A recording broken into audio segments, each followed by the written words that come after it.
Oke Kima, welcome back di channel Vijinti. Nah kali ini sesuai dengan hasil pollingan kalian Kima, kita akan membahas light novel Geiken Jumi volume satunya. Nah untuk pembahasan volume satunya ini akan kita bagi menjadi 4 part nantinya. Jadi setiap partnya itu akan merangkum 2-3 chapter nantinya Kima, oke? Beda seperti biasa, sebelum masuk ke pembahasannya, aku gak bosan-bosannya lah Kima untuk minta support kalian agar bisa tembus 10.000 subscriber tahun ini. Dan jangan lupa juga untuk lihat short rekomendasi manga kami. Ya siapa tahu lah kalian bisa dapat referensi manga nantinya Kima. Dan juga ada konten baru kami yaitu News Weekly Anime, supaya kalian bisa tahu informasi seputar anime selama sepekan ini. Belen no bacot no debat, kita langsung gas aja lah ke pembahasannya.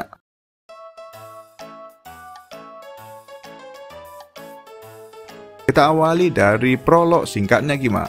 Nah heroin di dalam light novel ini bernama Shirakawa Luna.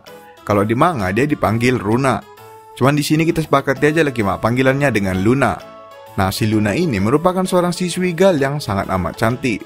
Sedangkan sang MC kita atau main karakter kita bernama lengkap Kashima Ryuto, yang dimana di sini kita panggil Ryuto aja lah ya Kima. Nah si Ryuto ini hanyalah seorang siswa laki-laki suram yang hanya bisa melihat keindahan dan kemolekan Luna, sang idaman para lelaki dari kejauhan saja. Nah prinsip si Ryuto ini ialah berusaha sebisa mungkin untuk tidak terkena masalah. Nah karena itulah ia hanya bisa mengagumi Luna dari kejauhan dan hanya bisa bertingkah layaknya orang suram.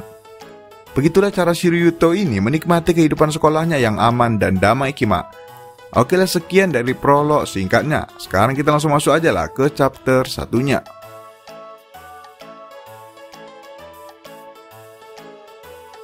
Nah diawali pada saat jam pelajaran. Luna yang kelupaan memberikan formulir rapat orang tua dengan guru dipanggil untuk mengumpulkan formulirnya.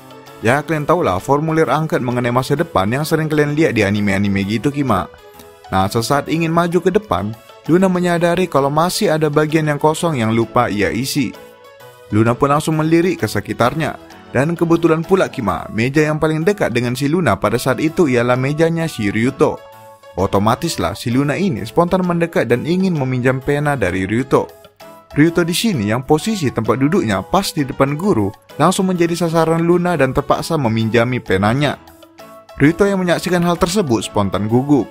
Ia bukan hanya kaget karena Luna menulis di mejanya, namun juga karena bisa menyaksikan secara eksklusif belahan milik Luna dari dekat.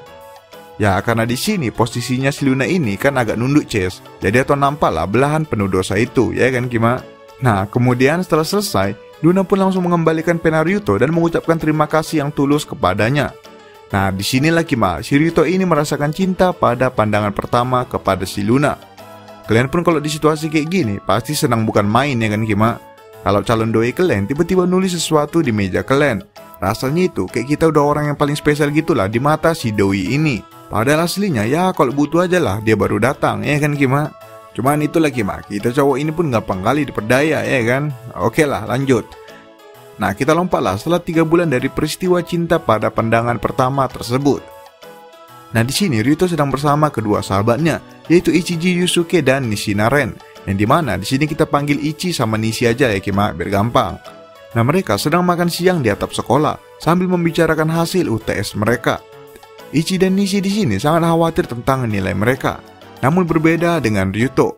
Ryuto sendiri terbilang cukup pede lah dengan hasil ujian UTS-nya Kima.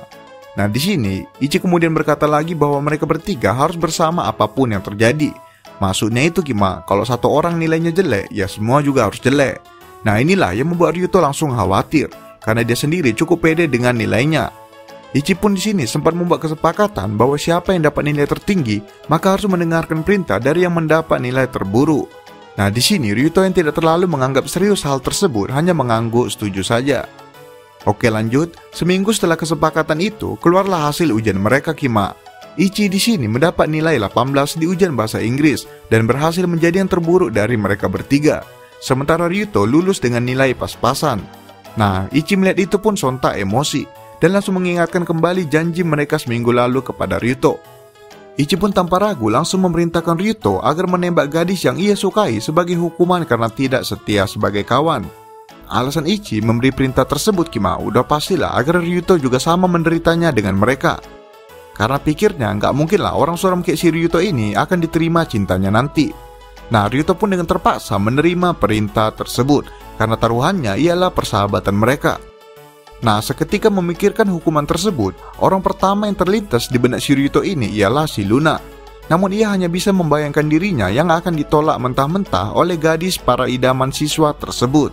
Ryuto pun segera membuat surat cinta yang ia letakkan di loker sepatu Luna, di mana isinya ia meminta Luna untuk bertemu di tempat parkiran sepulang sekolah. Surat pun diletakkan dan Ryuto hanya bisa pasrah menunggu nasibnya saat sepulang sekolah nanti, Kima.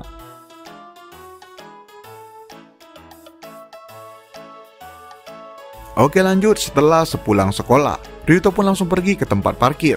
Ichi dan Nishi di sini langsung bergegas mencari lokasi persembunyian agar bisa menyaksikan penderitaan Ryuto secara langsung.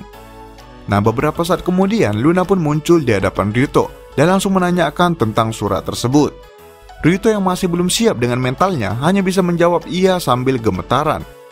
Luna menyaksikan itu pun sontak tertawa melihat sikap Ryuto yang terlalu formal kepadanya. Luna kemudian berkata agar Ryuto jangan terlalu gugup dan segera menjelaskan alasan kenapa ia meminta bertemu di sini. Nah, mendengar Luna yang langsung to the point, Kima, si Ryuto ini pun auto terdiam sambil berusaha memantapkan hatinya. Nah, sesaat kemudian Ryuto pun akhirnya menyatakan perasaannya dan menembak Luna dengan mental yang siap ditolak. Ya, harusnya di realita ini udah pasti ditolak mentah-mentah ya kan, Kima. Cuman inilah keajaiban main karakter ini, ada aja lah hokinya ya kan. Dengan persen diterima yang terbilang hampir 0%, Kima. Di sini Luna malah dengan polosnya menerima ajakan Ryuto dan bersedia jadi pacarnya. Luna berkata kalau ia menerima Ryuto karena kebetulan ia juga sedang single. Nah, menyadari pernyataan cintanya yang sukses, Ryuto pun seketika mulai bingung karena prediksi awalnya ia harusnya ditolak. Nah, lagi dan lagi melihat ekspresi Ryuto yang kebingungan, Luna kembali tertawa polos seakan Ryuto menolak lupa kalau ialah yang duluan mengajak Luna berpacaran. Nah, karena itu Luna pun menegaskan sekali lagi perihal ajakan pacaran tersebut. Dan dengan masih kepanikan, Ryuto menjawab kalau itu memang benar. Yap, dengan konfirmasi tersebut, Ryuto dan Luna pun resmi berpacaran, Kima. Nah, cuman di sini, Kima, bedalah dengan light novel romantis yang biasanya. Nah, orang ini baru pacaran, udah langsung pulang bersama di hari pertama jadian. Dengan kata lain, ngedate sepulang sekolah langsung mereka lakukanlah tanpa menunda-nunda. Ryuto pun hanya terdiam mengikuti alur yang dipimpin oleh Luna dan meninggalkan kedua sahabatnya yang dari tadi asik menguping terdiam dalam keheningan. Nah, inilah Kima, definisi kawan yang senang lihat kawannya susah. Akhirnya bukan jodoh yang datang ya kan, malah karma. Nah, kalau kalian ada jumpa kawan kayak gini di dunia nyata, gak perlulah pala kalian sumpahin yang jelek-jelek ya Kima. Karena tipe kawan kayak gini udah pasti sial lah, tinggal nunggu waktunya aja kok, oke?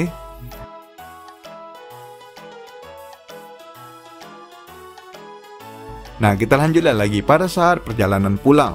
Di sini Ryuto yang sepanjang jalan masih kebingungan spontan menanyakan alasan kenapa Luna mau berpacaran dengan dirinya. Nah, alasan Ryuto menanyakan hal ini lagi karena sewaktu duduk di kelas 1 SMP, dirinya pernah menembak seorang gadis dengan penuh percaya diri, Kima. Kenapa bisa percaya diri? Karena gadis tersebut sering berbicara dengan Ryuto dan mereka juga sering melakukan skinship lah berdua. Ya, kalian tahu lah skinship itu apa ya kan, Kima? Kalau masih bingung, kalian baca aja lah ini, Kima. Nah, lanjut. Namun gadis tersebut menolak Ryuto dengan alasan kalau si Ryuto ini terlalu baik buat dirinya. Ya, sama lah kayak alasan klasik cewek di Indo, Kima.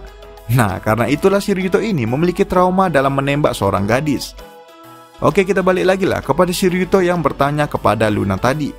Di sini Luna kembali menjawab kalau alasan ia menerimanya simpel karena Ryuto menyukai dirinya. Luna kembali melanjutkan bahwasannya dirinya tidak mengenal Ryuto dan Ryuto juga tidak mengenal dirinya. Jadi supaya mereka bisa saling mengenal satu sama lain, maka Luna menerima ajakan pacaran dari Ryuto. Ryuto yang mendengar itu pun berpikir sejenak dan diam. Namun Luna kembali melanjutkan bahwa bukan berarti jika semua cowok menembak dirinya, maka akan ia terima gitu aja. Karena ia juga punya standarnya sendiri. Nah, karena masih belum puas, Kima, Ryuto pun menanyakan satu hal lagi untuk menjawab rasa penasarannya, yaitu mengenai rumor bahwa Luna merupakan tipe cewek yang mudah sekali mencampakkan pasangannya. Nah, mendengar tuduhan tersebut, Luna pun seketika kesal dan mengatakan bahwa dirinya tidak pernah melakukan hal demikian. Dia bahkan terbilang sangat setia kepada pasangannya. Ia akan menolak siapapun jika ia sudah memiliki pacar. Nah, di sini biarpun Luna sudah menjelaskan semuanya, Kima, namun si Ryuto ini masih menaruh sedikit kecurigaan terhadap Luna. Tapi ia hanya menyimpan kecurigaan tersebut dalam hatinya aja. Oke, kemudian setelah beralih dari topik mengenai gosip tentang Luna, Luna pun balik bertanya kepada Ryuto mengenai lokasi rumahnya. Ryuto pun memberitahu lokasinya dan ternyata rumah mereka berada di jalur kereta yang sama dan hanya berbeda 2 stasiun saja. Rumah terdekat ialah rumah Luna, lalu kemudian disusul oleh rumah Ryuto. Nah, menyadari hal itu, makin nambahlah alasan orang ini untuk naik kereta yang sama Kima. Yap, jadi agak nambahlah durasi ngedate-nya ya kan. Ini lo kerasain dibilang para anak warnet itu Kima, tambah billingnya bang ya kan. Nah lanjut, sesampainya di stasiun tempat rumah Luna berada, Ryuto pun segera mengucapkan sampai jumpa kepada Luna dan segera ingin pulang. Namun di sini Luna malah heran dan langsung bertanya kepada Ryuto apakah ia tidak ingin mengantarnya sampai ke rumah. Ryuto pun auto terdiam mendengar pertanyaan tersebut, karena memang seharusnya tugas pacar mengantarkan pacarnya sampai ke rumah. Ryuto pun seakan menampar keras dirinya dalam hati dan memutuskan untuk mengantarkan Luna sampai ke depan rumahnya. Nah, singkat cerita, Ryuto pun tiba di depan rumah Luna. Di sini Ryuto merasa kalau tugasnya sudah selesai. Ia pun ingin segera pamit dan langsung hendak pulang lagi. Namun Luna malah mengajak Ryuto untuk mampir sebentar ke dalam rumahnya. Luna berkata kalau orang tuanya sedang bekerja dan neneknya sedang mengikuti kelas dansa. Oh mak, udah nenek-nenek ini pun masih hiperaktif aja ya kan. Salvo aku bacanya Gima, serius. By the way, ini nggak ngelawak ya, emang ada dibilang di like novelnya Gima. Kalian bayangin lah, nenek-nenek ikut les dansa ya kan. Bukan cuma badannya yang dansa, sampai ke tulang-tulang rapuh itu pun ikut goyang nanti ya kan. Kacau kali bah nenek si kawan ini. Nah, kita lanjut lagi mak. Mendengar itu, Ryuto pun mencoba kembali mengkonfirmasi ajakan Luna tadi. Karena gimana pun ya agak susah lah ya kan Gima. Baru aja pacaran, belum sampai sehari, orang ini udah pulang sama. Cuman itu oke lah, masih bisa kita maklumi. Nah ditambah Ryuto sekarang udah tahu di mana rumah si Luna. Ya masih oke lah, belum offside kali ya kan. Sekarang malah lanjut Ryuto diajak masuk ke rumah Luna berduaan. Yang tadinya Ryuto nggak mau overthinking Gima, nengok situasi kayak gini ya siapa yang nggak curiga ya kan. Namun di sini Ryuto menolak untuk protes dan hanya mengikuti ajakan Luna. Luna pun langsung mengajak Ryuto untuk masuk dan menyuruh Ryuto untuk menunggu di dalam kamarnya. Di sisi lain, Luna mempersiapkan teh di dapur untuk mereka berdua. Nah, Ryuto yang ditinggal sendirian di surga para lelaki tersebut langsung terbawa oleh insting lelakinya dan langsung berfokus kepada satu lemari tempat berkumpulnya pakaian surgawi wanita. Yap, apalagi kalau nggak lemari kancut, ya kan? Ryuto yang polos ini pun tak tahan dan mulai membuka laci pakaian Luna sambil melihat indahnya pemandangan. Indahnya pemandangan. Namun di lain sisi, Luna yang sudah selesai menyiapkan teh langsung segera naik ke kamarnya dan melihat Ryuto dengan laci pribadinya yang sedang terbuka lebar. Ryuto yang tertangkap basah hanya bisa terdiam dan pasrah Kima. Namun Luna malah mendekati dirinya dan malah menunjukkan sepasang pakaian dalam yang baru saja ia beli. Ryuto pun langsung heran karena awalnya ia mengira si Luna ini akan marah. Luna pun kemudian mengajak Ryuto untuk duduk di kasurnya sambil meminum teh yang sudah ia siapkan. Nah di sini Kima, sambil masih kebingungan, Ryuto pun hanya terdiam sambil memandangi ke arah kasur Luna. Luna yang melihat itu pun langsung menyimpulkan arah tujuan Ryuto Kima. Luna pun langsung menyuruh agar Ryuto mandi terlebih dahulu sebelum mereka melakukannya. Nah mendengar itu, Ryuto pun semakin bingung dan heranlah melihat tingkah Luna yang seakan bersiap melakukan sesuatu. Nah kemudian Luna pun di sini tanpa berlama-lama mulai membuka kancing bajunya satu persatu. Chill. Sambil bertanya kepada Ryuto apakah ia ingin melakukannya sekarang juga. Nah setelah Luna bertanya demikian, barulah si Ryuto ini paham situasinya Kima. Namun di sini Ryuto dengan wajah serius dan tegas langsung menyuruh Luna untuk berhenti. Gak usah ditanya lah Kima, si Ryuto ini udah pastilah sangat ingin melakukan hal tersebut. Namun ia merasakan ada sesuatu yang ganjal di sini. Ryuto pun ingin mencoba mengkonfirmasi mengenai hal tersebut. Dan respon Luna berikutnya sungguh mengejutkan Ryuto dan aku sendiri sebagai pembaca Kima. Luna di sini berkata bahwa dalam pacaran sudah wajarlah melakukan hal yang intim dan kalau tidak cocok ketika berhubungan nantinya ya pilihannya tinggal putus. Nah disinilah Ryuto sadar bahwa konsep pacaran antara dirinya dengan Luna sangatlah berbeda Kima. Semua kecurigaan dan keheranan Ryuto dari tadi pun terjawab di sini. Namun Luna kembali membalas. Kalau pihak gadis tidak mengizinkan pacarnya untuk berhubungan intim, maka nantinya si cowok pasti akan berpaling hati ke gadis yang lain. Nah, mendengar itu Ryuto pun kembali menyimpulkan bahwasannya rumor jelek mengenai Luna itu terbalik Kima. Bukan si Luna ini yang mencampakkan pasangannya, tapi pasangannya lah yang mencampakkan si Luna. Hal ini juga terkonfirmasi dari pernyataan Luna tadi, yang mengatakan bahwa ia orang yang sangat setia, dan semua pasangan terdahulu Luna merupakan orang yang hanya mengincar tubuh si Luna aja Kima. Nah, sebagai pria gentleman ya kan, hal ini pun spontan membuat Ryuto kesal dan langsung memutuskan kalau ia ingin berbeda dari pasangan Luna yang sebelumnya. Ryuto yang awalnya menganggap hubungan mereka ialah sebatas hukuman dari sahabatnya Kima, detik ini juga Ryuto membulatkan tekadnya kalau ia ingin serius memacari Luna. Ia ingin mengajari Luna bagaimana arti pacaran yang sesungguhnya. Karena pacaran itu nggak hanya tentang nafsu, namun juga tentang ketulusan hati. Asik, keren kali bah kalimatnya, ya kan Kima? Itu ngarang sih aku, soalnya nggak ada di light novelnya dibuat kayak gitu. Ya emang dasar aku yang puitis aja jadi orang Kima, gak usah iri lah kalian ya. Nah lanjut, pada sore harinya mereka pun memutuskan untuk keluar berdua untuk jalan tanpa tujuan di sekitar rumah Luna sambil mendinginkan kepala. Luna di sini bertanya kepada Ryuto, apakah ia memang orang yang seserius itu dalam berpacaran. Ryuto kemudian menjawab, karena ini pertama kalinya ia berpacaran dan juga sebelumnya tidak punya teman perempuan yang dekat, jadi mustahil lah bagi dirinya untuk mengincar gadis lain selain Luna. Ryuto di sini juga mengatakan terima kasih karena Luna mau melakukan hubungan sampai sejauh itu dengannya tadi. Namun si Ryuto ini lebih berharap untuk melakukan hal seperti itu ketika mereka sama-sama mencapai hubungan yang sejati dan bukan hubungan sesaat.